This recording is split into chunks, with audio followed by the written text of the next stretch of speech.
धनवान घर की गुणवान बेटी। राम लखन जी चंदनपुर गांव के जमींदार थे। किसी समय बहुत अमीर हुआ करते थे।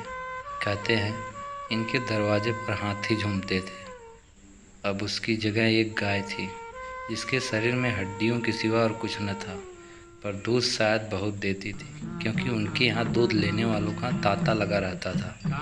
उनकी वर्तमान आय 10,000 रुपये वार्षिक से अधिक न थी। राम लखन के 2 बेटे थे। बड़े का नाम श्री था। उसने बहुत परिश्रम करके अपनी पढ़ाई पूरी की थी। अब एक दफ्तर में नौकर था। छोटा लड़का लाल बहादुर हट्टा कट्टा सजीला नौजवान था। गाय का 1 लीटर ताज़ा दूध वह उठकर सुबह रोज पीता था। श्री ने अपना सारा समय अपनी पढ़ाई में लगा दिया था। उनकी पढ़ाई ने उनके शरीर को कमज़ोर बना दिया था। आयुर्वेदिक औषधियों पर उनका अधिक विश्वास था। शाम सवेरे उनके कमरे से खरल की ध्वनि सुनाई दिया करती थी। उत्तराखंड के वैद्यों से बड़ी लिखा पढ़ी रहती थी। इसी से गांव में उनका बड़ा सम्मान था। दशहरे के दिनों में वह बड़े उत्साह से रामलीला में सम्मिलित होते और स्वयं किसी न किसी पात्र का भाग करते थे। पुराने हिंदू सभ्यता का गुणगान उनकी धार्मिकता का प्रधान अंग था। आजकल स्त्रियों को घर में मिलजुल कर रहने की जो अरुचि होती है, उसे वह जाति और देश दोनों के लिए हानिकारक समझाते थे। यही कारण था कि गांव की महिलाएं उनकी निंदा करती थी। कोई कोई तो उन्हें अपना शत्रु समझने में भी संकोच न करती थी। स्वयं उनकी पत्नी को ही इस विषय में उनसे विरोध था। उसका विचार था कि यदि बहुत कुछ सहने पर भी परिवार के साथ निर्वाह न हो सके, तो आए दिन की कला से जीवन को अलग कर लेना ही उत्तम है। इससे बढ़िया अपनी खिचड़ी अलग ही पकाई जाए। नेहा एक बड़े घर की लड़की थी। उसके पापा गांव के मुखिया थे। विशाल भवन, 1 हाथी, 2 कुत्ते और घर में गाड़ियां थी। बड़े उदारचित और प्रतिभाशाली पुरुष थे, पर दुर्भाग्य से लड़का एक भी न था। 3 लड़कियां हुई। उन्होंने 2 के ब्याह में दिल खोलकर खर्च कर दिए थे, जिससे उनके सर पर 15-20 हज़ार रुपयों का कर्ज हो गया था।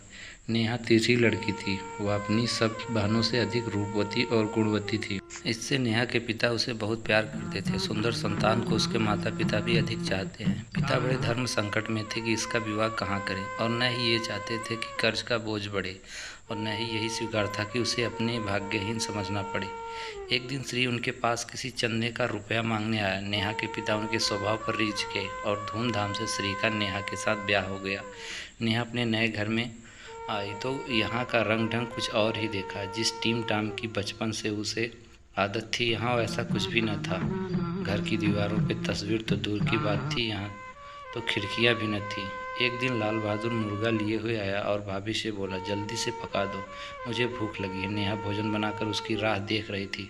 अब वह मुर्गे को बनाने बैठी। हांडी में देखा तो घी पाव भर से अधिक न था। बड़े घर की बेटी थी, बेचारी बचत करना जानती भी न थी। उसने सब घी मांस में डाल दिया। लाल बहादुर खाने बैठा तो दाल में घी था ही नहीं। बोला, दाल में घी क्यों नहीं छोड़ा? नेहा ने कहा, घी सब मांस में पड़ गया। लाल बहादुर जोर से बोला, अभी परसों घी आया है, इतना जल्दी कैसे ख़त्म हो गया? नेहा ने उत्तर दिया, आज तो ज़्यादा था ही नहीं, वह सब मैंने मांस में डाल दिया। लाल बहादुर उसे डांटने लगा और गाली देने लगा, और नेहा के मायके के बारे में बुरा भला कहने लगा। औरत गालियाँ सह लेती है, मार भी सह लेगी, पर मायके की निंदा उनसे नहीं सही जाती। नेहा मुंह फेर कर बोली, हमारे यहाँ इतना घी रोज नाई खा जाते हैं। लाल बहादुर चिढ़ गया और थाली उठाकर फेंक दी और नेहा को गाली बकने लगा। नेहा को भी क्रोध आ गया। बोली, अगर आज श्री यहाँ होते तो तुम्हें बताते। अब लाल बहादुर से सहा न गया। पास में पड़ी एक लाठी उठाकर नेहा को मारने लगा और बोला, जिसके गुमान पर फूली हुई हो उसे भी देखूंगा और तुम्हें भी। नेहा के बदन पर थोड़ी सी चोट आई थी, सिर बच गया था। क्रोध से भरी हुई नेहा अपने कमरे में आकर खड़ी हो गई। स्त्री का साहस, मान और मर्यादा पति तक है, उसे अपने पति के ही बल का घमंड होता है। यह कहते हुए नेहा खून का घुट पीकर रह गई। श्री शनिवार को घर आया करते थे। शुक्रवार को यह घटना हुई थी। एक दिन तक नेहा अपने कमरे से बाहर नहीं निकली और न ही कुछ खाया, बस श्री की राह देखती रही। शनिवार को वह समय से घर आया। बाहर बैठकर कुछ लोगों से इधर उधर की बातें करने लगे। यह वार्तालाप देर रात तक होता रहा। गांव के लोगों पर इन बातों में ऐसा मज़ा मिलता था कि खाने पीने की सुधि न रहती थी। श्री को पिंड छुड़ाना मुश्किल हो जाता था। ये 2-3 घंटे नेहा ने बड़े कष्ट से काटे। किसी तरह भोजन का समय आया।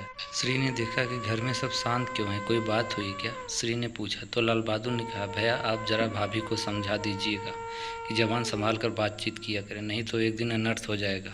राम लखन ने बेटे की हाँ में हाँ मिलाते हुए कहा, हाँ बहू बेटियों का यह स्वभाव अच्छा नहीं कि मर्दों से जुबान लड़ाएं। श्री ने चिंतित स्वर में पूछा, आखिर बात क्या हुई? लाल बहादुर ने कहा, कुछ भी नहीं, ये अपने आप ही उलझ पड़ी।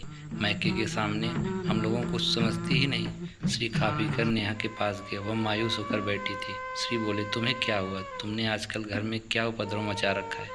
नेहा जो शांत बैठी थी आग बबूला हो गई और बोली, जिसने तुमसे ये आग लगाई उसे पाऊँ तो उसके मुँह झुलस दूँ। इतनी गर्मी क्यों है?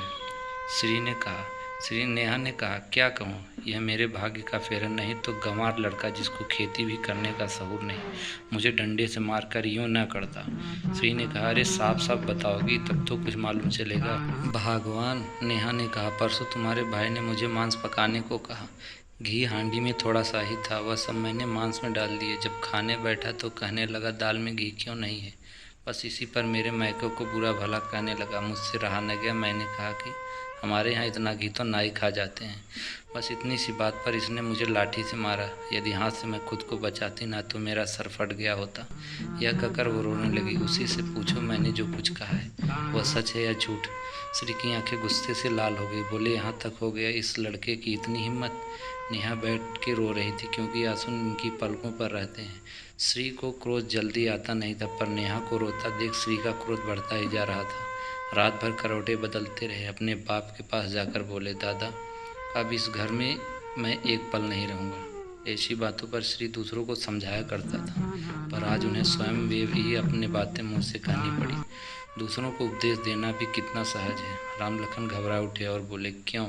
श्री ने कहा, इसलिए कि मुझे भी अपनी मान प्रतिष्ठा का कुछ विचार है।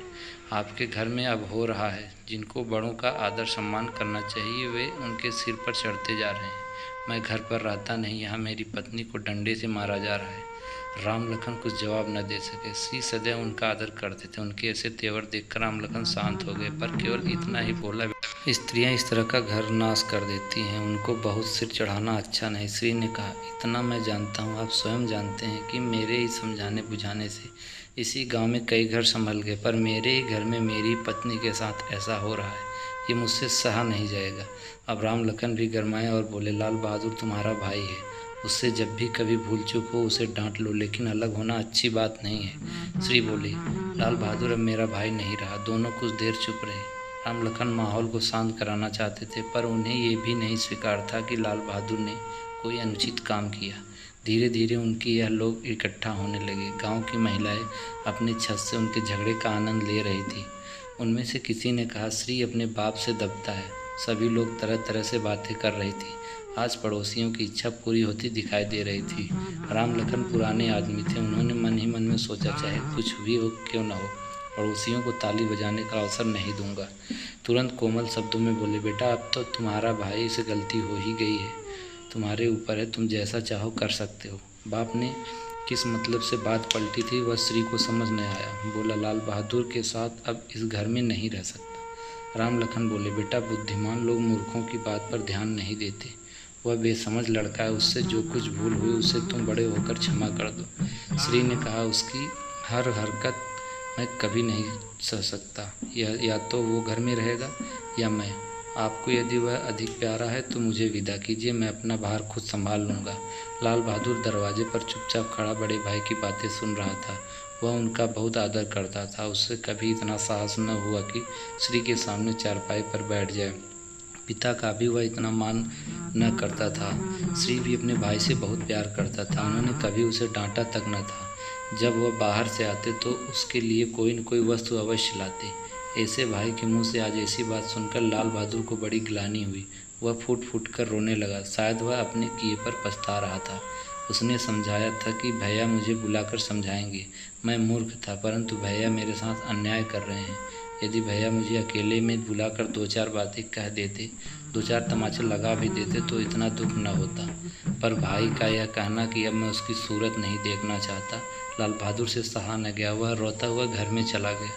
कोठरी में जाकर कपड़े पहने तब नेहा के पास आकर बोला, भाभी भैया ने तय किया है कि वह मेरे साथ इस घर में न रहेंगे। अब वह मेरा मुंह नहीं देखना चाहते, इसलिए अब मैं जाता हूँ। उन्हें फिर मुंह न दिखाऊंगा। मुझसे जो कुछ अपराध हुआ उसे क्षमा करना। यह कहते कहते लाल बहादुर का गला भरा आया। तभी श्री बाहर से घर में गुस्से में आया और वह भाई को खड़ा देख गुस्से से मुंह दूसरी तरफ कर लिया। नेहा ने लाल बहादुर की शिकायत तो की थी, लेकिन अब मन में पछता रही थी। उसे इसका तनिक भी ध्यान न था कि बात इतनी बढ़ जाएगी। अब वह मन में अपने पति पर गुस्सा हो रही थी कि यह इतने गुस्सा क्यों हो गए। उस पर यह डर भी लग रहा हुआ था कि कहीं मुझे अपने साथ चलने को कहें तो मैं क्या करूँगी। इस बीच जब उसने लाल बहादुर से ये कहते सुना कि अब मैं जाता हूँ, मुझसे तो कुछ अपराध हुआ, क्षमा करना, तो उसका बचा हुआ गुस्सा भी शांत हो गया।